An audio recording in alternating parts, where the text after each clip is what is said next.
Your civil services dream takes shape with us. We are Delhi IAS Academy. Your dreams, our duty. नमस्कार दोस्तों, Delhi IAS academy की इस YouTube channel पे मैं नादी आप सभी का बहुत बहुत स्वागत करती हूँ। आज हम करंट के कुछ टॉपिक पे डिस्कस करने वाले हैं जो कि आपके प्री के एग्जाम के पॉइंट ऑफ व्यू से भी बहुत इंपॉर्टेंट है और मेंस के आंसर राइटिंग में भी आपके काम आएंगे।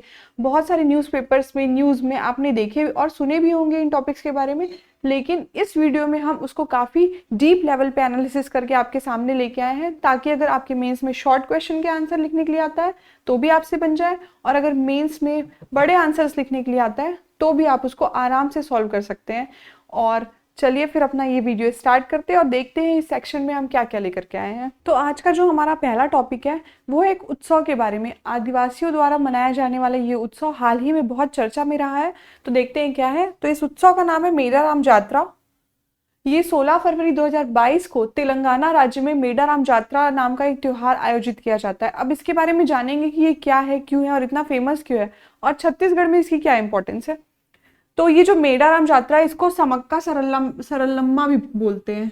ये समक्का सरलम्मा की एक छोटी सी कहानी है जो मैं आगे आपको बताऊंगी, और ये तेलंगाना के जयशंकर भूपल्ली जिले के मेडाराम गांव में मनाया जाता है। 2 साल में एक बार होता है, ये बहुत इंपॉर्टेंट है, 2 साल में एक बार होता है और आदिवासियों का त्योहार है और उनके लिए बहुत ज्यादा जरूरी है। ठीक है, और तिथि अगर आपसे पूछता है तो आप क्या बताएंगे कि माघ पूर्णिमा, जिसको माघ सुदा पौर्णमी भी कहते हैं। ठीक है, नाम याद रखिएगा। माघ पूर्णिमा के दिन में ये मेडाराम जात्रा नाम का जो त्योहार है वो मनाया जाता है। और कहाँ मनाया जाता है? तो तेलंगाना के जयशंकर भूपल्ली जिले के मेडाराम नाम के गांव में मनाया जाता है, इसलिए उसी गांव के नाम पर इस त्योहार का नाम भी मेडाराम जात्रा त्योहार पड़ा। ठीक है, इसको ये तेलंगाना का राज्य उत्सव है और विश्व का सबसे बड़ा, ध्यान रखिएगा, विश्व का सबसे बड़ा जनजातीय उत्सव है। ये विश्व का सबसे बड़ा जनजातीय उत्सव है। मतलब छत्तीसगढ़ में तो काफी सारी जनजातियों के बारे में हम पढ़ते ही हैं, पर ये जो मेडाराम जात्रा त्योहार है ये यहाँ विश्व की जनजातियां जितनी होती हैं उनका सबसे बड़ा जनजातीय उत्सव है। ठीक है, और एक इम्पॉर्टेंट चीज अगर इसके बारे में ऑब्जेक्टिव क्वेश्चन में पूछा जा सकता है कि इसको दक्षिण भारत का कुंभ का मेला भी कहा जाता है। तो अगर आपसे क्वेश्चन पूछा जाए प्री के क्वेश्चन में, प्री के एग्जाम में, या फिर किसी और व्यापम या फिर किसी और एग्जाम में पूछा जा सकता है कि दक्षिण का कुंभ का मेला किसे कहते हैं, तो ये मेडाराम जात्रा महोत्सव है, त्योहार है ये आदिवासियों का, इसे ही कहा जाता है। ठीक है, अब देखते हैं कि इस उत्सव में समक्का एवं सरलम्मा नामक आदिवासी देवियों की पूजा की जाती है। समक्का एवं सारक्का। तो अब समक्का और सरक्का या सारलम्मा की स्टोरी ये है कि वो एक आदिवासी महिलाएं थी। जो समक्का थी वो सरक्का की मदर थी। ठीक है, तो ये माँ और बेटी थी दोनों, और इन लोगों ने काकतीय राजाओं के खिलाफ, जो उस समय काकतीय राजा होते थे उनका शासन था, तो उस शासन में काफी अत्याचार बढ़ गए थे, राजा बिल्कुल भी प्रजा की तरफ ध्यान नहीं दे रहे थे, तो उनके अन्यायपूर्ण शासन के खिलाफ ये दोनों ने आवाज उठाई थी, उसका विद्रोह किया था। इस वजह से ये उत्सव इनकी याद में मनाया जाता है, इनके सम्मान के लिए मनाया जाता है, इनको सम्मान देने के लिए मनाया जाता है। और इस विरोध के समय वो वीरगति को प्राप्त हुई थी, इसलिए और भी इंपॉर्टेंट हो जाता है। ये नाम आपको याद रखने हैं, समक्का एवं सारक्का या सारलम्मा। सारक्का को ही सारलम्मा भी कहा जाता है, और 900 साल पुराना उत्सव है ये, 900 ईयर से मनाया जा रहा है। तो आप ये ध्यान में रखिएगा बिल्कुल कि कितने साल हो चुके हैं। इसको दक्षिण भारत का कुंभ कहा जाता है। अब मेडाराम के बारे में थोड़ी सी इंफॉर्मेशन है यहाँ पे कि वारंगल से लगभग 100 किलोमीटर दूर एटू रग्नम वन्य जीव अभ्यारण्य के पास एक छोटा सा गांव है।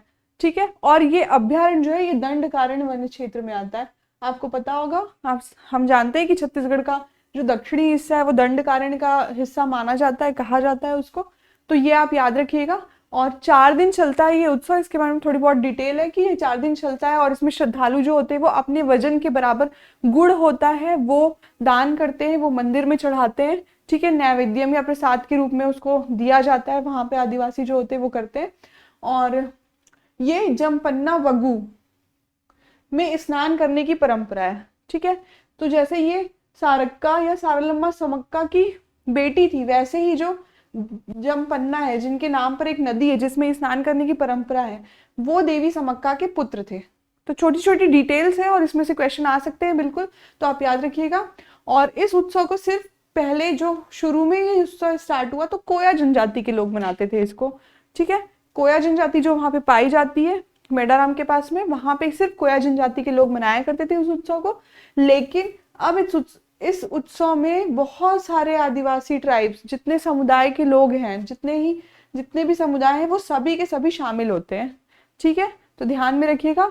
और सामक्का और सारलम्मा ने किस राजा का विरोध किया था? तो काकतीय राजाओं का विरोध किया था उन्होंने। अब ये जो कोया है ये मेनली दक्षिण भारत की जनजाति है, ठीक है, जिनमें कुछ कुछ और उपजातियां भी होती है, जैसे कोई, कोआदोरालू, कोयलू, ठीक है, इन नाम से भी इनको जाना जाता है, इसी कोया जनजाति को। और ये कोई भाषा में बात करते हैं, अपनी बोली में स्वयं को कोईतर कहते हैं। तो अगर कोई पूछा जाता है, कोई कहाँ की जनजाति है, कोईतर कहाँ की जनजाति है, कोयलू, कोआदोरालू, कोई, ये सारे नाम एक ही जनजाति के हैं, ठीक है। और तेलंगाना के अलावा ये छत्तीसगढ़ में भी पाई जाती है। ये जो कोया जनजाति है, कोई जनजाति आप बोल सकते हैं, ये छत्तीसगढ़ में पाई जाती है। तो ये सवाल भी आपसे पूछा जा सकता है कि मेडाराम जात्रा में कौन सी जनजाति है जो छत्तीसगढ़ में भी पाई जाती है उत्सव में शामिल होने वाली? तो आप इसका जवाब देंगे कि कोया, और इसके कुछ और भी नाम है, ये सब आप याद रखिएगा। इसके अलावा छत्तीसगढ़ के अलावा मध्य प्रदेश, कर्नाटक, उड़ीसा और आंध्र प्रदेश में पाए जाते हैं, ठीक है। तो ये एक इंफॉर्मेशन थी मेडाराम उत्सव के बारे में, जो कि अभी हाल ही में बहुत चर्चा में रहा है। अब आगे देखते हैं अमूर्त सांस्कृतिक विरासत के बारे में। अब अमूर्त सांस्कृतिक विरासत क्या है?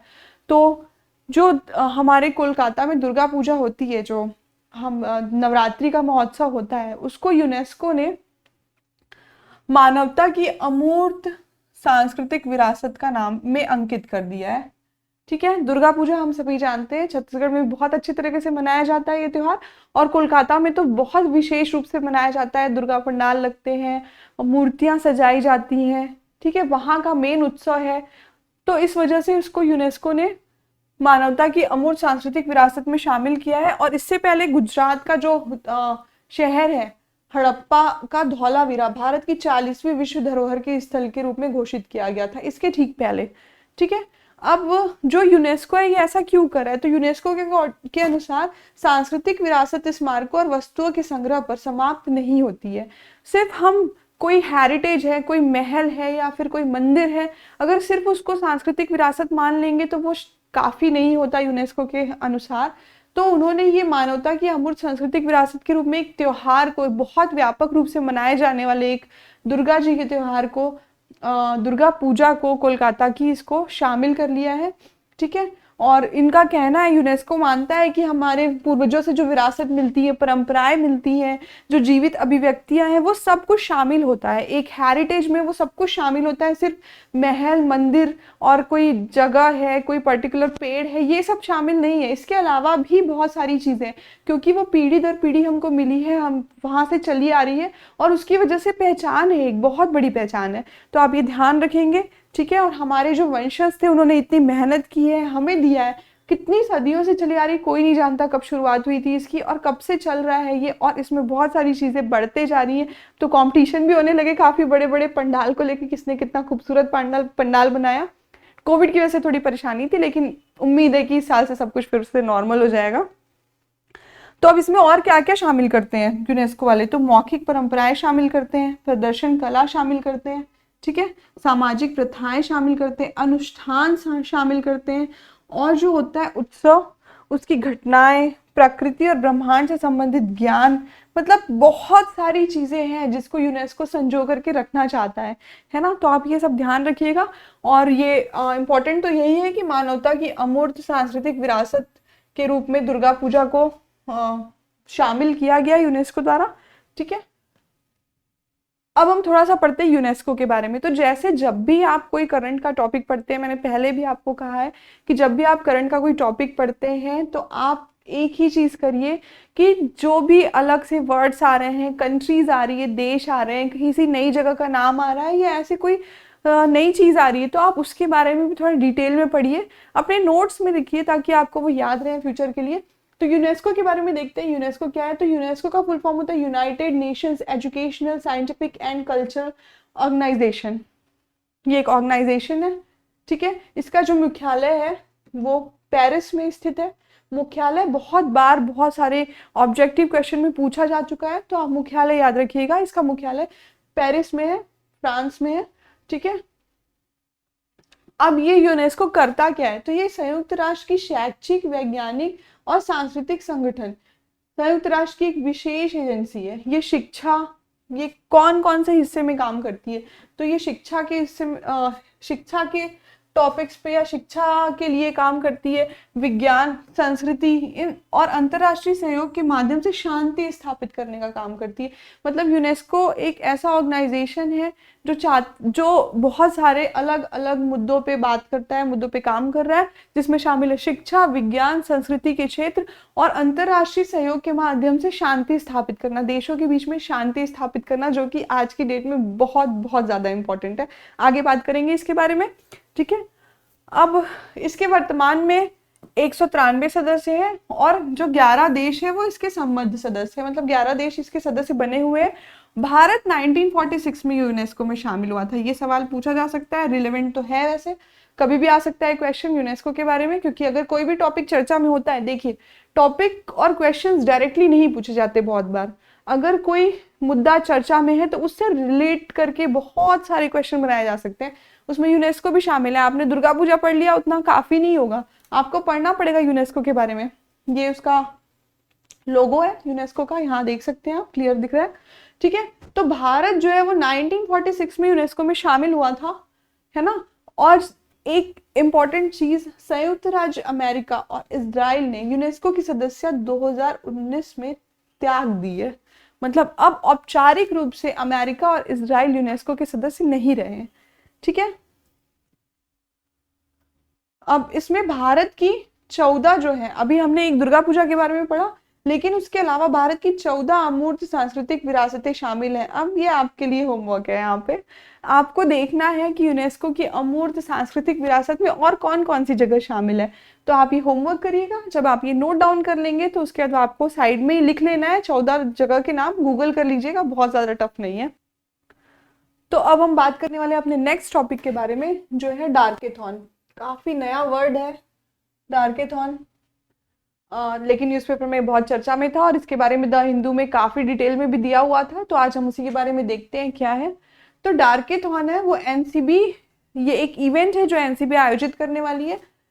एनसीबी का फुल फॉर्म होता है नारकोटिक्स कंट्रोल ब्यूरो। पहले एनसीबी के बारे में थोड़ा जान लेते हैं। एनसीबी बहुत चर्चा में था, अभी हमने न्यूज़पेपर में पिछले साल भर में काफी इवेंट्स पढ़े हैं एनसीबी के द्वारा किए गए, जिसमें ड्रग, एनसीबी का जो मेन काम होता है वो होता है ड्रग्स कंजम्पशन और ड्रग्स की डीलिंग को रोकना।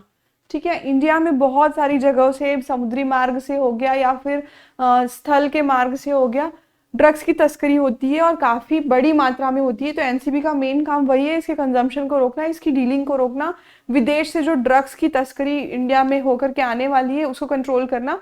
और पिछले दिनों में काफी चर्चा में भी था, क्योंकि बहुत सारी जगह पे एनसीबी ने रेड की और उसको सफलता भी मिली, ड्रग्स मिली उसको काफी, और बहुत सारे सेलेब्स भी इसकी जद में आ गए थे, तो वो आपको जरूर याद होगा। तो अब ये डार्केथॉन क्या है ना। तो जो एनसीबी एक डार्केथॉन एक इवेंट को ऑर्गेनाइज कर रही है, जिसमें कंप्यूटर एक्सपर्ट्स हैं, वो लोग इसमें पार्टिसिपेट करेंगे और इसमें एक सोल्यूशन निकालने वाले हैं कि जो डार्क वेब है उसके माध्यम से जो इंडिया में ड्रग्स की डीलिंग चल रही है उसको कैसे कंट्रोल किया जा सके या कैसे रोका जा सके, है ना, डार्क वेब के माध्यम से। अब जो डार्क वेब होता है उसके लिए उसमें ड्रग्स की जो पूरी एक्टिविटी होती है वो दर्ज होती है, वहाँ पे कैटलॉग्स होते हैं, वहाँ पे डीलर्स होते हैं, सप्लायर्स होते हैं। तो उसको रोकने के लिए ये एनसीबी डार्केथॉन आयोजित करके कंप्यूटर एक्सपर्ट्स को ढूंढ करके उनकी मदद से काम करने वाली है। ठीक है, और इसमें ये लोग की स्ट्रैटेजी ये है कि जैसे ही डार्क मार्केट में कोई भी डील सामने आती है या पता चलता है कि ड्रग्स का लॉट आने वाला है या इसको सप्लाई होने वाला है, वो परचेस करने वाला है, तो उनकी पकड़ में हो। ठीक है, ये आप याद रखेंगे। और डार्कनेट पे जो एक्टिव ड्रग ट्रैफिकर्स के डिजिटल फुटप्रिंट होते हैं वो बहुत मुश्किल से मिलते हैं, वो एक अलग ही टॉपिक है, मैं आपको भी आगे बताऊंगी कि डार्क वेब क्या होता है। तो आइए अब हम देखते हैं कि डार्क वेब क्या होता है और उसके जो ये डिजिटल ट्रैफिकर्स होते हैं उनके फुटप्रिंट को पता करने के लिए एनसीबी काम करने वाली है। तो ये ध्यान रखिएगा, डार्केथॉन ये वर्ड आप जरूर याद रखेंगे।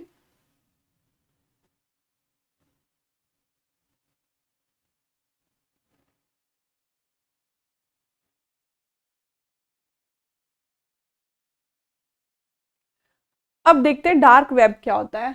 तो डार्क वेब, वेब तो हम सभी जानते हैं। अब ये जो डार्क वेब है वो क्या होता है? ये इंटरनेट के अंदर एक नेटवर्क है, इंटरनेट के अंदर एक नेटवर्क है। हम सबको पता है कि इंटरनेट का यूज क्या होता है। तो इंटरनेट के अंदर एक नेटवर्क है जो इनक्रिप्टेड नेटवर्क होता है, ठीक है, जिसमें जो है इनक्रिप्शन काम करता है, सॉरी, इसमें जो है इनक्रिप्शन काम करता है, ठीक है। और इसके कारण जो डार्क वेब का एक्सेस अगर आपको करना है तो इसको डिकोड करके ही आप इसके अंदर जा सकते हैं, ठीक है। इसको डिकोड करना होता है क्योंकि इसमें एक इनक्रिप्शन लगा होता है। अब यहाँ पे आप देखिए एक आइसबर्ग दिख रहा है आपको, है ना। ये जो है ये टिप ऑफ द आइसबर्ग है, ये मिडिल ऑफ द आइसबर्ग है, और ये जो है ये बहुत नीचे है, डेप्थ में है ये बहुत ज्यादा, है ना, ये एंड पे है। तो अभी इस प्रेजेंटेशन का मतलब क्या है? ये जो पानी के ऊपर वाला आइसबर्ग का पार्ट है, टॉप ऑफ द आइसबर्ग है जो ये, है ना, ये सरफेस वेब है। यहाँ पे हम लोग जो करते हैं, यूट्यूब देखते हैं, फेसबुक चलाते हैं, ट्विटर यूज करते हैं, गूगल इंजन पे सर्च करते हैं, याहू पे सर्च करते हैं, ठीक है। तो ये सारी चीजें जो डायरेक्टली आप एक बार में बिना किसी कोडिंग के कर सकते हैं, वो सरफेस वेब में आता है। हम लोग मोस्टली इंडिया में सरफेस वेब जो यंग जनरेशन है वो यूज करती है अभी फिलहाल। तो ये आप याद रखेंगे कि ये डार्क वेब के मतलब वेब्स के जो ये पार्ट है ये तीन होते हैं, सरफेस वेब, डीप वेब और डार्क वेब। तो सबसे पहले हमने सरफेस वेब के बारे में जाना कि वहां पे क्या होता है। उसके बाद जो होता है वो डीप वेब होता है। अब यहाँ पे क्या होता है? डीप वेब में होते हैं एनकोडेड ही होते हैं चीजें, और उसमें एकेडमिक डेटाबेस हो गया, गवर्नमेंट का ऑफिशियल डेटा हो गया, ठीक है, गवर्नमेंट के जितने सीक्रेट डेटा होते हैं, some government reports, some scientific reports, legal documents, financial records. आप देखिए डीप वेब में वो वाली साइट्स आती है जहाँ से हम बैंकिंग करते हैं, है ना, हम बैंक निफ्टी ये सब यूज करते हैं, अपनी बैंक्स की जो डिटेल रहती है हमारी, या बैंक ट्रांजेक्शन्स होते हैं, वो सारी चीजें आपकी डीप वेब के अंदर आती है। यहाँ पे गवर्नमेंट का बहुत सारा डेटा होता है ना। तो ये आप याद रखेंगे डीप वेब क्या होता है। अब जो डीप वेब से भी नीचे है वो है डार्क वेब, ठीक है। यहाँ पे पॉलिटिकल, यहाँ पे drug trafficking, human trafficking, illegal activities, ये सब कुछ होती है। और बहुत सारे लोग डीप वेब का यूज सिर्फ इसलिए करते हैं क्योंकि वहां पे लाइव मर्डर्स चल रहे होते हैं। हाँ, आपने सही सुना, बिल्कुल, वहां पे लाइव मर्डर्स चल रहे होते हैं। जितने इलीगल काम है, ट्रैफिकिंग है, ह्यूमन ट्रैफिकिंग है, या फिर इलीगल पैसे ट्रांसफर करने हैं, या फिर ये ड्रग्स की जो डीलिंग करनी है, ये सारी की सारी चीजें डीप वेब में, डार्क वेब में होती है, सॉरी। डीप वेब उतना खराब नहीं है क्योंकि डीप वेब का इस्तेमाल बहुत सारे लोग करते हैं। गवर्नमेंट ज़्यादा इसमें इन्वॉल्व है क्योंकि गवर्नमेंट की बहुत सारी चीज़ें, बहुत सारे सीक्रेट डॉक्यूमेंट्स हैं जो किसी के हाथ नहीं लगने चाहिए। तो वो सारी चीज़ें डीप वेब में आती हैं। लेकिन डार्क वेब एक बहुत खतरनाक दुनिया है अपने आप में। और एक यहाँ पे जितने काम होते हैं, डार्क वेब में जितने काम होते हैं वो सारे के सारे गैर कानूनी होते हैं। उसमें से कोई भी काम लीगल नहीं होता, इसलिए वो डार्क वेब नाम ही है उसका, है ना। और खतरनाक काम होते हैं। आप देखिए जो सरफेस वेब है, हमको लगता है कि सारे लोग तो यही चला रहे हैं, फेसबुक, ट्विटर, यूट्यूब ये सब इस्तेमाल कर रहे हैं, गूगल सर्च इंजन यूज कर रहे हैं, लेकिन ऐसा नहीं है। इंटरनेट का जो पूरा इंटरनेट एक वर्ल्ड है समझ लीजिए आप, उसमें 100% इंटरनेट में सिर्फ और सिर्फ 4% जो चीजें होती हैं वो सरफेस वेब में काम करती हैं।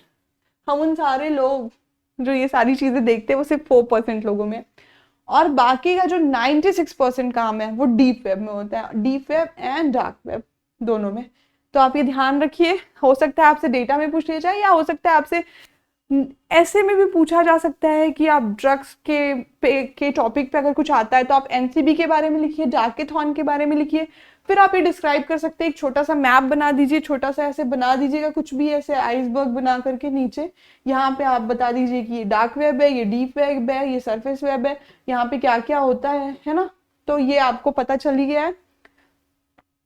डीप वेब में अब क्योंकि सारी की सारी चीजें गैर कानूनी होती है, और थोड़ा डिटेल में जानते हैं कि अब इंडिया में क्या दिक्कत हो रही है, ठीक है। और हाँ, डार्क वेब में अगर आप अभी जाके सोच रहे होंगे कि मैं सर्च कर लेता हूँ डार्क वेब गूगल पे जा करके, ऐसा कुछ नहीं होने वाला। डार्क वेब पे जो नॉर्मल ब्राउजर्स होते हैं वो यूज नहीं कर सकते हैं। इसके लिए TOR यानी द अनियन राउटर, ये एक ब्राउजर का नाम है जस्ट लाइक गूगल। तो ये द अनियन राउटर है, ये विशेष ब्राउजर होता है, इसकी जरूरत होती है। और ये डार्क वेब पे काम कैसे करता है, तो इसका जो आईपी एड्रेस है, हर एक फोन या फिर पीसी या लैपटॉप सबका एक आईपी एड्रेस होता है। ये आईपी एड्रेस इसमें कंटिन्यू चेंज होता रहता है, तो अगर कोई इनको ट्रैक करना चाहे तो बहुत मुश्किल है। इस वजह से डार्क वेब में काम करने वाले जो इलीगल चीज़ें हैं वो काफ़ी बढ़ती जा रही हैं और इनमें काम करने वाले लोगों को पकड़ना इसीलिए नामुमकिन है, क्योंकि अगर ट्रैक कर भी रही है कोई टीम, गवर्नमेंट की कोई टीम है, वो ट्रैक कर भी रही है तो उसका आईपी एड्रेस तो तुरंत चेंज हो जाएगा, कैसे ट्रैक कर पाएगी, बहुत मुश्किल है। इस वजह से यहाँ पे काफ़ी एक्टिव रहते हैं लोग डार्क वेब में जिनको इलीगल काम होते हैं। ठीक, अब देखिए यहाँ पे एक छोटा सा मैप बना हुआ है, ध्यान से देखिए, यहाँ पे लिखा हुआ है ये इंडिया है, यहाँ पे अगर आपको दिख रहा है तो ये इंडिया है यहाँ पे, ठीक है। और ये यहाँ पे बना हुआ है गोल्डन क्रिसेंट, और ये यहाँ पे है गोल्डन ट्रायंगल। अब इंडिया में ड्रग्स का कंजम्पशन इतना क्यों बढ़ रहा है, उसका रीजन ये दोनों है, golden crescent and golden triangle. ये है क्या, तो गोल्डन क्रिसेंट में 3 कंट्रीज है, ईरान, पाकिस्तान और अफगानिस्तान। फेमिलियर है हम तीनों के नाम से, हमारे पड़ोसी हैं। और दूसरी तरफ जहाँ पे गोल्डन ट्रायंगल है वहाँ पे 4 कंट्रीज हैं, वियतनाम, लाओस, थाईलैंड और बर्मा। ये मैप आप बहुत अच्छे से देखिए क्योंकि बहुत सारी चीज़ों में आपके ये काम आ सकता है, golden crescent and golden triangle. ये आपसे पूछा भी जा सकता है अलग से क्वेश्चन में, तो आप ये बिल्कुल याद रखिएगा। कंट्रीज कौन कौन सी मैं फिर से बता देती हूँ। गोल्डन क्रिसेंट में है 3 countries, Iran, Afghanistan and Pakistan. और जो गोल्डन ट्रायंगल है उसमें 4 कंट्रीज है, नाम ट्रायंगल है लेकिन है 4 कंट्रीज शामिल है उसमें, Vietnam, Laos, Thailand and Burma. तो अभी क्या है इंडिया का, ये क्या हो रहा है यहाँ पे, क्या दिख रहा है, कुछ समझ नहीं आ रहा, मैं बताती हूँ आपको यहाँ पे क्या है। ये जो कंट्रीज हैं golden crescent and golden triangle, इसमें सबसे ज्यादा ड्रग्स का प्रोडक्शन होता है, बहुत ज्यादा प्रोडक्शन होता है। यहाँ पे अगर अफगानिस्तान की बात करें तो इसकी जो इकोनॉमी है, इसकी इकोनॉमी ही अफीम की खेती पे निर्भर है, ठीक है। तो अब सोचिए जिसकी इकोनॉमी अफीम की खेती पे निर्भर है वहां पे कितनी मात्रा में ड्रग्स का प्रोडक्शन हो रहा है। वैसे ही बाकी कंट्रीज भी है। अब प्रोडक्शन तो हो गया, सेल कहाँ करेंगे, तो सेल करने के लिए सबसे अच्छी जगह कहाँ मिल रही है, इंडिया में। यहाँ पानी से भी आप ले आइए, जमीन से भी ले आइए ड्रग्स, दोनों जगह से आपका काम चल रहा है। तो यहाँ पे चरस, गांजा सबकी बहुत खेती होती है। चरस गांजा के बारे में सर्च मत करने लगना, वो बहुत अलग चीजें हैं, ठीक है। तो इनकी खेती होती है चरस गांजा की, जिसका मेनली ड्रग्स के रूप में इस्तेमाल किया जाता है और इनको इंडिया में बहुत बड़ा मार्केट मिल रहा है। उड़ता पंजाब जानते हैं हम सभी, तो इंडिया में इतना बड़ा मार्केट मिल रहा है। इस वजह से ये गोल्डन क्रीसेंट और गोल्डन ट्रायंगल की वजह से इंडिया की यूथ पॉपुलेशन जो है वो बहुत ज्यादा ड्रग्स की गिरफ्त में है फिलहाल के लिए। और वर्ल्ड ड्रग रिपोर्ट 2021 के अकॉर्डिंग भारत का यूथ ड्रग एडिक्शन से सफर कर रहा है। छत्तीसगढ़ में रहते हैं हम, छोटी जगह है, लेकिन यहाँ पे भी बहुत बार ड्रग्स की रेव पार्टियां देखी गई हैं, पुलिस ने रेड मारी है, पकड़ा गया है। गांजे की तस्करी होती है, बहुत बार न्यूज आती है कि मिल रहा है गांजा। तो वही है इम्पॉर्टेंट एक और महत्वपूर्ण वजह जिसकी वजह से यहाँ पे ड्रग्स कंजम्पशन बढ़ रहा है। हम जेनेरिक ड्रग्स बना रहे हैं, हम मेडिसिन में यूज करने के लिए जेनेरिक ड्रग्स बना रहे हैं, लेकिन उस जेनेरिक ड्रग्स का जो यूज है कितना हो पाता है मेडिसिन में, बहुत कम। जो आधे से ज्यादा ड्रग्स है वो तो एज ए डायरेक्ट कंजम्पशन के रूप में यूज हो जाता है। तो ये बहुत बड़ी समस्या है भारत में, यूथ की बहुत बड़ी समस्या है। तो आप ये ध्यान रखिएगा, ये मैप बिल्कुल याद रखिएगा आप अपने दिमाग में, क्योंकि ये बहुत इंपॉर्टेंट है, कभी भी पूछा जा सकता है। तो चलिए अब हमारे नेक्स्ट टॉपिक की तरफ चलते हैं, जो है सोलर वेस्ट के बारे में। सोलर एनर्जी, सोलर सिस्टम तो हम पढ़ते रहते हैं, तो आप जानते हैं कि ये सोलर वेस्ट क्या है और ये फिलहाल इतना चर्चा में क्यों है। तो जो सोलर वेस्ट, आपको पता है, सोलर वेस्ट को जानने के पहले थोड़ी सी और चीजें जान लेते हैं। तो अभी जो इंडिया है वो रिन्यूएबल एनर्जी, इसका बहुत ज़्यादा से ज़्यादा इस्तेमाल करने पर फोकस कर रहा है। हमारे पास बहुत सारी योजनाएं हैं केंद्र की और राज्य की, जिसमें हम रिन्यूएबल एनर्जी पे बहुत फोकस कर रहे हैं और हम चाहते हैं कि इसको ज़्यादा से ज़्यादा लोग इस्तेमाल करें, सोलर पैनल्स इस्तेमाल करें, सोलर एनर्जी का उपयोग करें, जिससे कि हमारा जो पोल्यूशन है, जो शहरों में प्रदूषण बढ़ रहा है बहुत तेजी से, वो उसको कम किया जा सके, है ना। इसलिए हम सोलर पैनल लगाने पे फोकस कर रहे हैं, ठीक है। लेकिन सोलर पैनल तो हम लगा दे रहे हैं, दिक्कत कहाँ पे है? दिक्कत ये है कि जो सोलर पैनल्स होते हैं, अभी तो हमने नए नए लगाए हैं, अभी तो सारे अच्छी कंडीशन में, लेकिन आज से 20 से 30 साल के बाद में जब वो सोलर पैनल खराब हो जाएंगे, उनकी स्थिति खराब हो जाएगी, वो किसी काम के नहीं रहेंगे, तो उसको मैनेज करना, जो सोलर वेस्ट है, इसे ही सोलर वेस्ट कहा गया है, जो सोलर पैनल्स वगैरह हैं उनका जो बाद में खराब होने के बाद जो वो निकलेगा, उसको ही सोलर वेस्ट कहा गया है। तो उसको क्या करना है, उसको कैसे मैनेज करना है, इसके बारे में इंडिया के पास फिलहाल कोई भी पॉलिसी नहीं है। आप देखिए कि हम फोकस तो कर रहे हैं कि हाँ, हमको सोलर एनर्जी यूज करना है, बहुत ज्यादा मात्रा में इसका इस्तेमाल बढ़ाना है, ये सब कुछ हमको करना है, लेकिन हम उसके दूरगामी जो हानि होने वाली है भविष्य में, जो उसकी वजह से हम परेशानी में पड़ सकते हैं, उसके बारे में फिलहाल हमारे पास कोई भी पॉलिसी नहीं है। ये बहुत बड़ा कंसर्न का विषय है, क्योंकि ये जो इरेना है, अब यहाँ पे एक इरेना वर्ड आया है और इसका एक फुल फॉर्म है इंटरनेशनल रिन्यूएबल एनर्जी एजेंसी, ठीक है। तो आपको याद रखना है, जैसे ही कोई फुल फॉर्म आता है, कोई न्यू वर्ड आता है, तो आपको उसको नोट डाउन करना है और उसके बारे में जानना है। तो ये जो है इंटरनेशनल रिन्यूएबल एनर्जी एजेंसी है। अब इसके अकॉर्डिंग, इसने एक हाल ही में सर्वे किया था, उसके अकॉर्डिंग, उसके अनुसार 2050 तक दुनिया में तकरीबन 78 मिलियन टन फोटोवोल्टिक वेस्ट होगा। आप देखिए आंकड़ा कितना डराने वाला है, 78 मिलियन टन फोटोवोल्टिक वेस्ट होगा, जिसमें इंडिया टॉप में रह सकता है। ऐसा कहा जा रहा है, संभावना है कि जिसमें भारत टॉप 5 में हो सकता है वेस्ट प्रोड्यूस करने में। इतनी बड़ी पॉपुलेशन है हमारी, इसमें भी टॉप करने वाले हैं हम बहुत जल्दी। तो उसी तरह से हम इसमें भी टॉप पे रहेंगे, मे बी वेस्ट मैनेजमेंट नहीं करने की वजह से। अब ये सोलर पैनल तो हम पहचानते हैं कि देखिए यहाँ पे फोटो लगी हुई है सोलर पैनल्स की, आपने बहुत सारी जगह पे देखा होगा, खेत में देखा होगा, किसी के घर पे देखा होगा, फोटो ही देखी होगी। तो ये क्या है, मतलब अगर इसे डिस्पोज करना है तो उठाओ और फेंक दो, कबाड़ी को दे दो, लोहे के दाम अच्छे मिल जाएंगे। लेकिन ये इतना आसान नहीं है, क्योंकि ये सोलर पैनल जो है, इसमें बहुत छोटे छोटे से ब्लॉक्स होते हैं। आपने अगर करीब से देखा होगा तो ये एक ऐसा स्ट्रक्चर होता है, उसमें बहुत छोटे छोटे से ऐसे ब्लॉक्स होते हैं, इतने ऐसे बहुत सारे ब्लॉक्स होते हैं। अब ये ब्लॉक्स और ये प्लेट जो है, ये किसकी बनी होती है?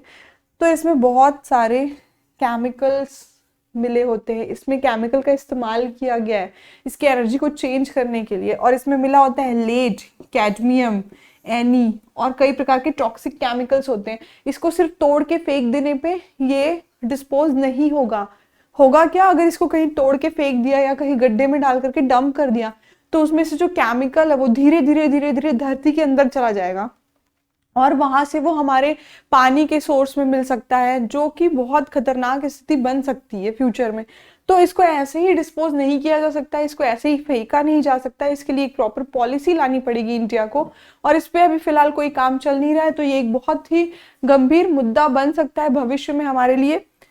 अब देखिए यहाँ पे क्या लिखा हुआ है, यहाँ पे लिखा है national solar energy federation of India, NSEFI। ये आपको फुल फॉर्म याद रखना है। तो NSEFI जो है वो सोलर एनर्जी पे काम करती है, इंडिया में बहुत सारी योजनाएं लेके आती है, जिसमें आप अपने घरों पे सोलर पैनल्स लगवा सकते हैं, उसमें काफी सब्सिडी भी मिलती है सरकार की तरफ से। तो प्रमोट तो बहुत अच्छी तरीके से कर रहे हैं हम, लेकिन उसके वेस्ट के मैनेजमेंट के लिए हमारे पास फिलहाल कोई भी उपाय नहीं है, हमारी कोई पॉलिसी नहीं है। ई वेस्ट से हम इसको रिलेट नहीं कर सकते, क्योंकि वो थोड़ा अलग हो जाता है, हमको इसके लिए एक पॉलिसी बनानी पड़ेगी। और अगर यहाँ पे भी वही डेटा दिया हुआ है कि अगर हम सोलर सेक्टर में इतना इन्वेस्ट कर रहे हैं और उसको इतना प्रमोट कर रहे हैं, उसके बाद हम ई वेस्ट, उससे निकलने वाला जो वेस्टेज है, जो आज से 20-25 साल बाद बाहर आएगा, उसको अगर मैनेज करने का काम नहीं करते हैं, तो हम बहुत परेशानी में फंस जाएंगे। एक नीति नहीं है हमारे पास, लेकिन एक महत्वाकांक्षी योजना है।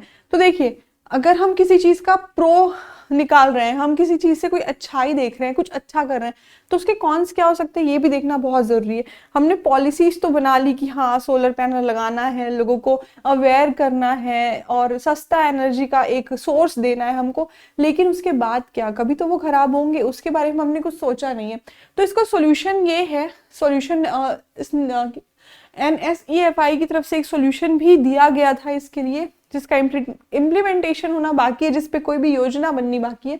तो हम रिसाइकल कर सकते हैं, जो सोलर पैनल्स हैं हम उनको रिसाइकल कर सकते हैं। इसके लिए इंडिया को रिसर्च और डेवलपमेंट में बहुत ज़्यादा इन्वेस्ट करने की ज़रूरत पड़ेगी, और हमारे पास फिलहाल रिसर्च और डेवलपमेंट में इन्वेस्ट करने की पॉलिसीज भी बहुत अच्छी नहीं है अवेलेबल फिलहाल के टाइम पे। लेकिन यूरोपियन कंट्रीज ने जहाँ पे सोलर एनर्जी को प्रमोट किया है, वहाँ पे इसे बहुत अच्छी तरीके से इसका वेस्ट मैनेज करने का भी एक तरीका निकाला है।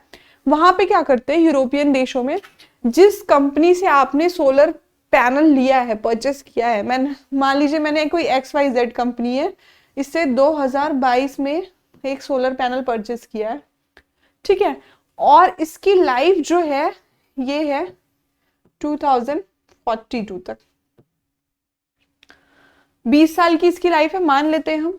तो जिस कंपनी से मैंने ये रजिस्टर करके सोलर पैनल अपने घर में लगवाया है या खेत में लगवाया है, कहीं भी लगवाया है, उसकी लाइफ 2042 तक है। अब 2042 पे मैं उसी कंपनी को वापस से कांटेक्ट करूंगी और उनके पास में एक सोल्यूशन होगा इसका। जो लोग इंस्टॉल करेंगे सोलर पैनल्स, वही लोग इसका वेस्ट का मैनेजमेंट करेंगे, वही लोग इसको रिसाइकल करेंगे। तो यूरोपियन कंट्रीज में ये बहुत चल रहा है।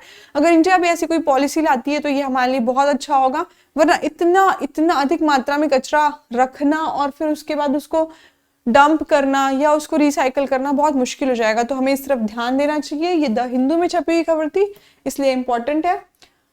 अब चलते हैं नेक्स्ट न्यूज की तरफ। ये है इंटरनेशनल रिलेशनशिप हमारे देश की ऑस्ट्रेलिया के साथ में। तो इंडिया और ऑस्ट्रेलिया ने एक इंटरिम ट्रेड एग्रीमेंट जो है वो साइन करने वाले हैं। उस पर एक अभी बैठक हुई थी। इस फोटो में देखिए, ऑस्ट्रेलियाई व्यापार मंत्री डैन टेहन और वाणिज्य उद्योग मंत्री पीयूष गोयल, भारत के वाणिज्य उद्योग मंत्री है पीयूष गोयल, वो हाथ मिलाते हुए दिख रहे हैं। तो ये अभी इनकी एक मुलाकात हुई थी और द्विपक्षीय व्यापार मुद्दे पर इनके बीच में काफी सारी बातें हुई हैं और हो सकता है कि मार्च एंड तक ये एक इंटरिम ट्रेड एग्रीमेंट पर साइन कर दें। अब हो सकता है ये नया वर्ड लगे आपको, तो पहले इसके बारे में बात कर लेते हैं कि इंटरिम ट्रेड एग्रीमेंट क्या होता है। इंटरिम ट्रेड एग्रीमेंट को अर्ली हार्वेस्ट ट्रेड एग्रीमेंट भी कहा जाता है। इसके दो नाम है, हो सकता है किसी भी नाम से आपसे क्वेश्चन पूछ लिया जाए, ठीक है। तो आप ये दोनों नाम याद रखेंगे कि इंटरिम ट्रेड एग्रीमेंट का ही एक नाम है अर्ली हार्वेस्ट ट्रेड एग्रीमेंट। इसमें होता क्या है, जो दो देश होते हैं उनके बीच में द्विपक्षीय व्यापारिक समझौता ये होता है कि दोनों ही एक दूसरे के साथ ट्रेड करेंगे, इंपोर्ट एंड एक्सपोर्ट्स करेंगे, गुड्स एंड सर्विसेज दोनों का। तो जब एक्सपोर्ट करता है कोई देश किसी से, मान लीजिए इंडिया ने 100 सामान खरीदे ऑस्ट्रेलिया से, ठीक है, 100 गुड्स की लिस्ट है इंडिया के पास में, वो 100 सामान इंपोर्ट कर रहा है या एक्सपोर्ट कर रहा है। तो इस 100 में से 30 जो सामान रहेंगे उस पे कुछ अलग टाइप के टैरिफ्स पर छूट दी जाती है। मतलब हो सकता है इसमें सब्सिडी कर दे दोनों देश एक दूसरे के लिए, या हो सकता है इसमें कस्टम्स की ड्यूटी ना लगाए।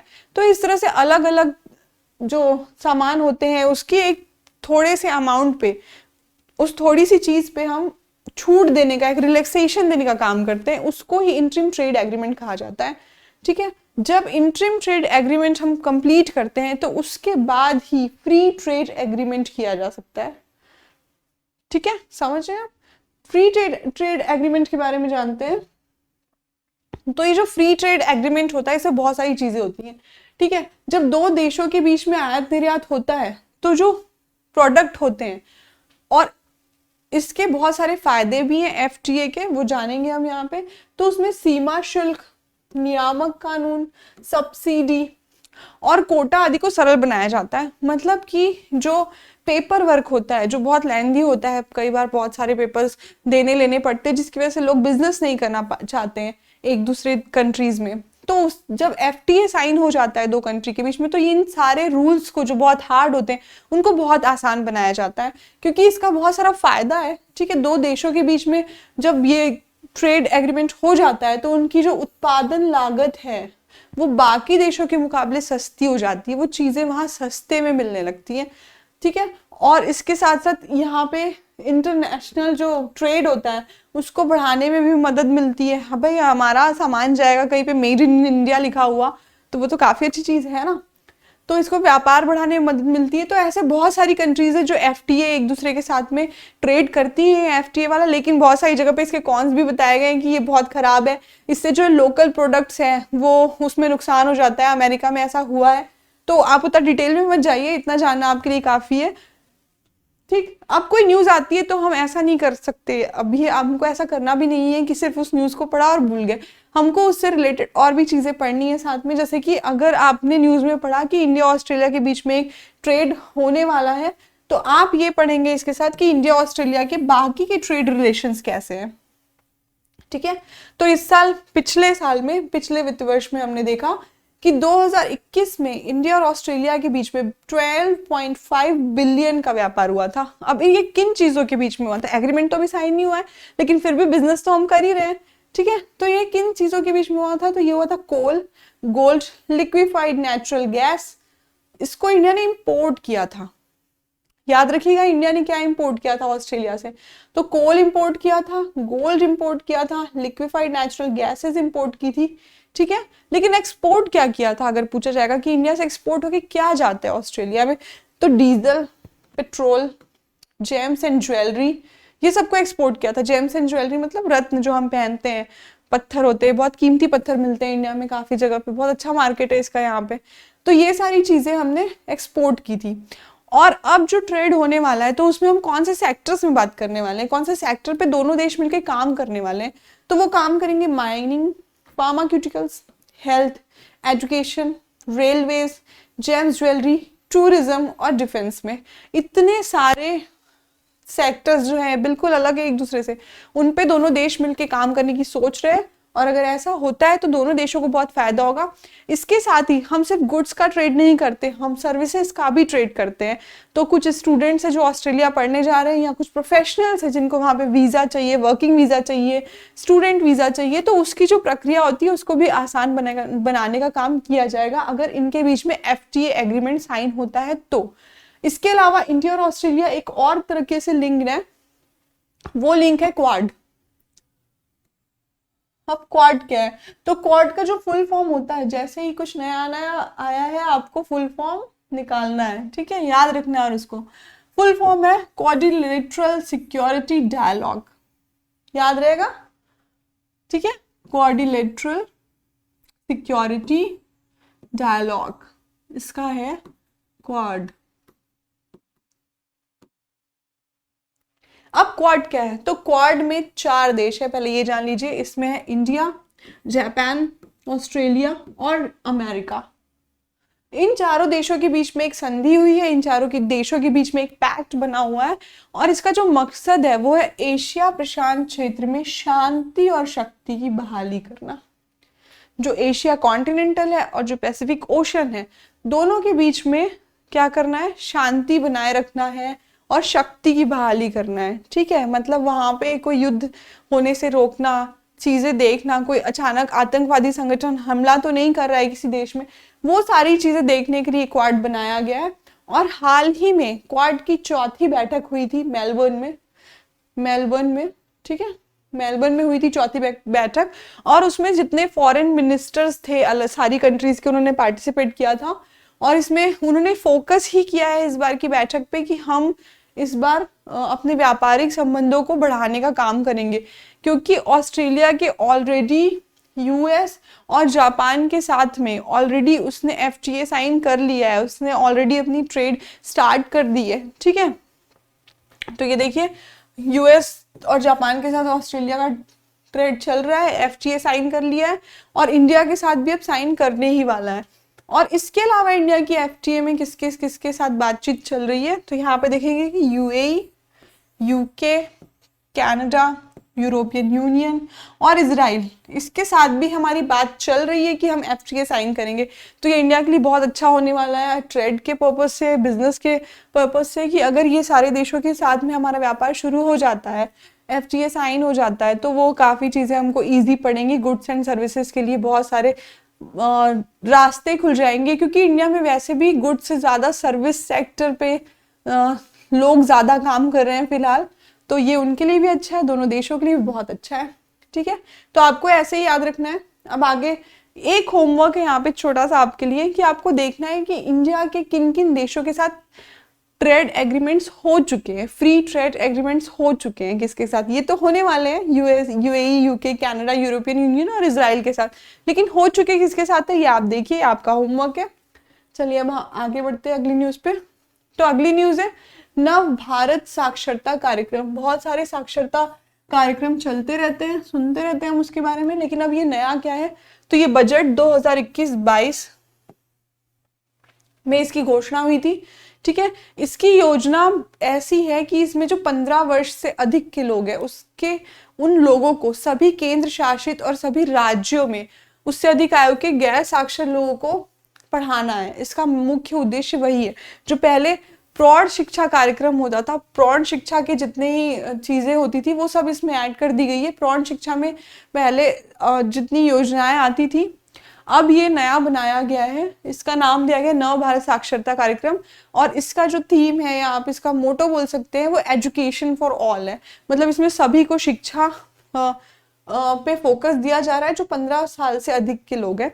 ठीक है, लेकिन इसमें एक बहुत ही अच्छी चीज जुड़ी हुई है, वो ये है कि इस कार्यक्रम में सिर्फ और सिर्फ बुनियादी शिक्षा के अलावा बहुत सारी चीजें शामिल की जाएंगी। जैसे कि इसमें जीवन कौशल को शामिल किया जाएगा, कि आप एक अच्छा जीवन कैसे जी सकते हैं, एक अच्छा जीवन जीने के तरीके क्या होते हैं, उसको शामिल किया जाएगा। डिजिटल साक्षरता, ये बेहद ज़रूरी है, कोविड के बाद से तो बहुत ज़रूरी है। पहले लगता था ज़रूर कि ऑनलाइन क्लासेस मज़ा नहीं आता है, क्या होता है ऑनलाइन क्लासेस, मतलब बोर ही होती होगी, वीडियो देखना है स्क्रीन के सामने बैठ के। लेकिन कोविड की वजह से हम सबको समझ में आया कि हमारी सेफ्टी के लिए और बहुत सारे लोगों को सेम टाइम पे रीच करने के लिए बहुत अच्छा माध्यम है, बहुत अच्छी चीज़ है। तो ये डिजिटल साक्षरता, बाल देखभाल, गांव में अब भी क्या होता है, जो बहुत कम उम्र में माता पिता बन जाते हैं, उनको बच्चों की देखभाल करना नहीं आता, कि बच्चों की ज़रूरतें अलग होती हैं, बच्चों से जुड़े अपराध अलग होते हैं, तो लोग अभी भी नहीं जानते इन सब चीज़ों के बारे में। तो इसके बारे में लोगों को समझाना, परिवार कल्याण के बारे में सोचना, जिसमें मोस्टली फोकस होता है जनसंख्या वृद्धि को रोकना। ठीक है, व्यावसायिक कौशल, लोगों को किसी पर्टिकुलर चीज़ में ट्रेन करना, जैसे कि कोई सिलाई अच्छी कर लेता है, किसी को स्टिचिंग अच्छी आती है, कोई कुछ बना रहा है, वो सारी चीज़ें इनको व्यावसायिक कौशल में जोड़ा गया है। इसके साथ साथ बुनियादी शिक्षा तो रहेगी, सतत शिक्षा मतलब उनकी शिक्षा बीच में टूटे मत, बीच में ब्रोक मत हो, जैसे 12th किया फिर ग्रेजुएशन नहीं किया, वैसा नहीं होना चाहिए। तो इन सबको शामिल किया गया है। ठीक है, और इस योजना को जो है ऑनलाइन मोड के माध्यम से लोगों तक पहुँचाया जाएगा, लेकिन इसमें एनजीओज की हेल्प ली जा रही है।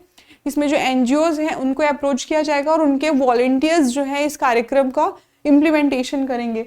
तो आप देखिए यहाँ पे जो वॉलंटियर्स हैं उनको जो ट्रेनिंग है वो ऑफलाइन मोड में दी जाएगी, लेकिन जो इसमें पढ़ने वाले लोग रहेंगे उनको सभी को ऑनलाइन ही क्लासेस दी जाएंगी या पढ़ाया जाएगा। अब इसमें एनसीईआरटी की बहुत महत्वपूर्ण भूमिका है।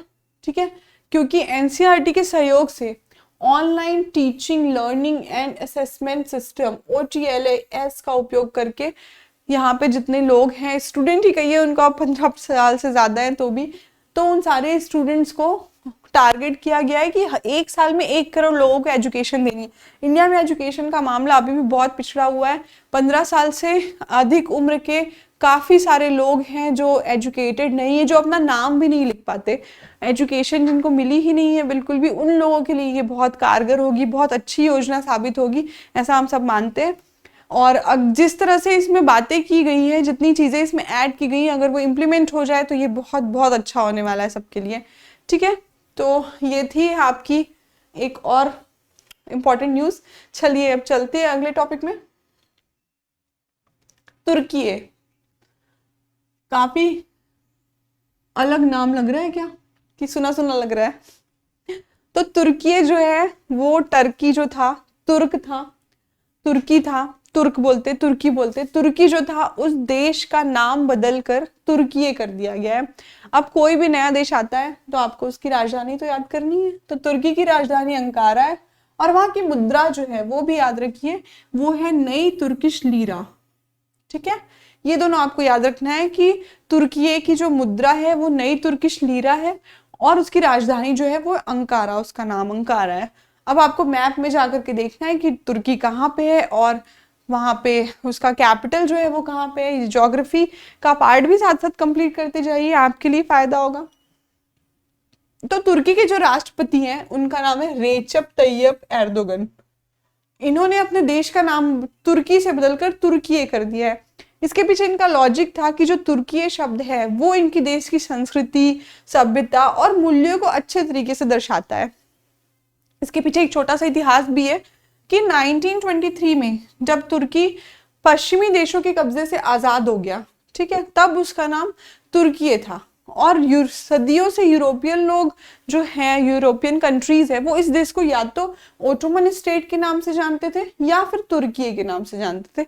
बाद में इसका नाम तुर्की से बदल के तुर्की हो गया था, लेकिन अब वापस से इसको तुर्की कर दिया गया और सभी तरह के व्यापार, अंतरराष्ट्रीय संस्थाओं और राजनीतिक कार्यों के लिए तुर्की शब्द का इस्तेमाल किया जाएगा। पर क्या ये पहली बार हो रहा है? हाँ, इंडिया में तो नहीं हो रहा है पहली बार।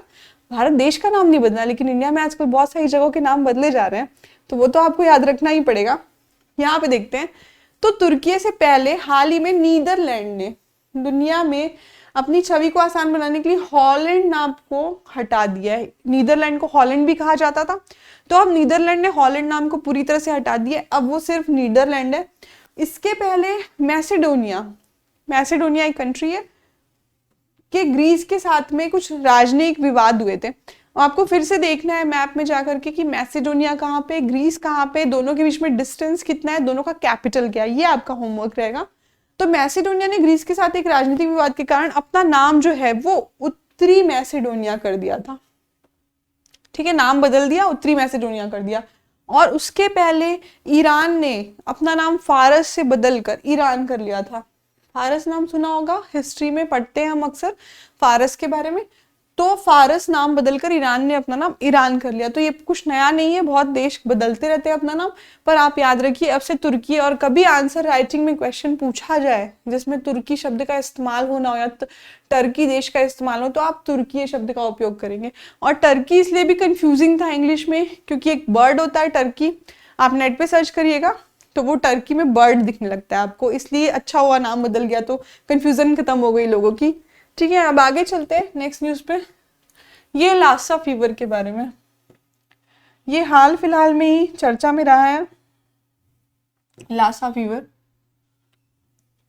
अब ये क्या है, क्यों चर्चा में है, इसके बारे में रिसेंट में न्यूज आ रही है कई जगह पे, हमने पेपर में भी देखा है कंटिन्यू 2-3 दिन तक द हिंदू में भी इसके बारे में खबर छपी थी। तो ये थोड़ा सीरियस है क्योंकि कोविड के बाद से जब भी किसी वायरस का नाम आता है तो सबको डर ही लगता है कि ये कैसे एक छोटा सा वायरस वुहान से निकल के पैंडेमिक बन गया। यार वो तो अलग ही टॉपिक है कोविड के बारे में, अब हम शायद सब कुछ जानते हैं ऐसा हमें लगता है, पर कोई नया वेरिएंट आ जाए कब नहीं जान सकते, वो बाद में कभी बात करेंगे कोविड के बारे में। आज बात करते हैं लासा फीवर के बारे में। चर्चा में इसलिए है क्योंकि यूनाइटेड किंगडम में एक व्यक्ति की मौत हुई है लासा बुखार से, और ये बुखार के बारे में आपसे पूछा जा सकता है, वायरस के बारे में पूछा जा सकता है क्वेश्चन।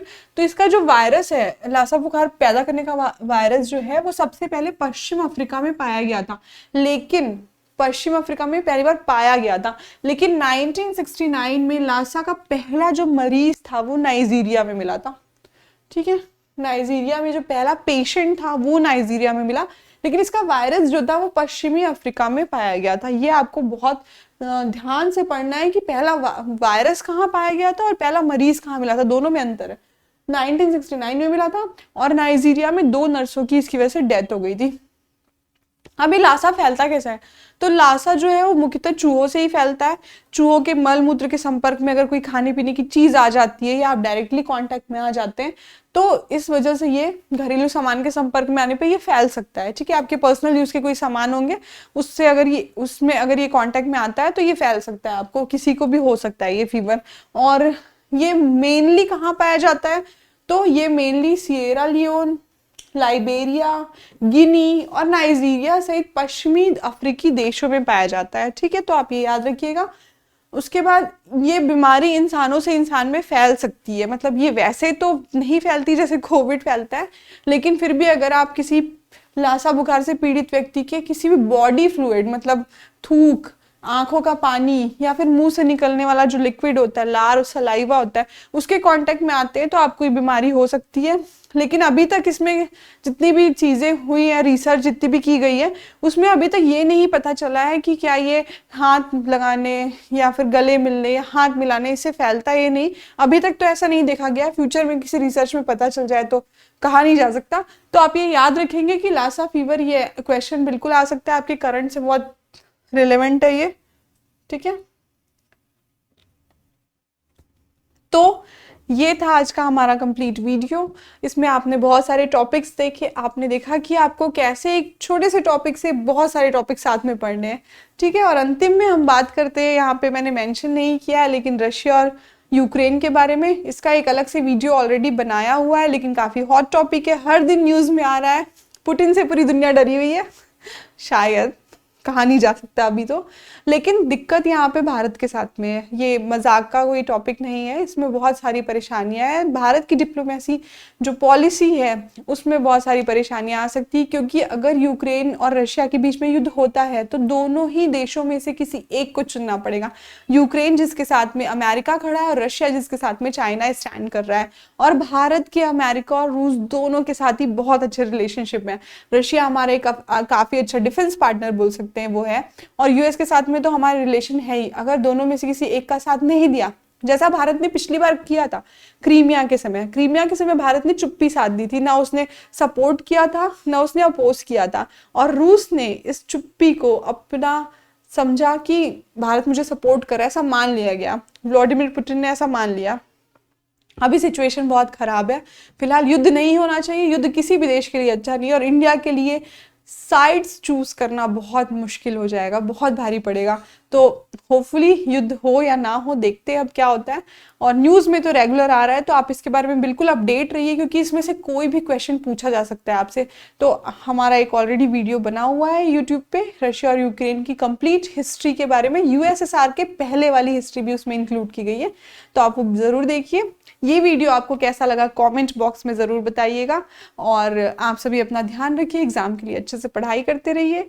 और अगर आपको कोई भी और टॉपिक पे वीडियो देखने की इच्छा है, आप समझना चाहते हैं कोई और टॉपिक, कोई नया टॉपिक है जो नहीं समझ में आ रहा, तो बिल्कुल कमेंट बॉक्स में आप कमेंट करके बता सकते हैं। हम आपके सारे के सारे कमेंट कंसीडर करते हैं और अपनी टीम के साथ डिस्कस करके और एक बहुत अच्छा इन्फॉर्मेटिव वीडियो आपके एग्जाम के पॉइंट ऑफ व्यू से बना करके हम ज़रूर लाएंगे। अब मुझे इजाज़त दीजिए, बहुत बहुत धन्यवाद।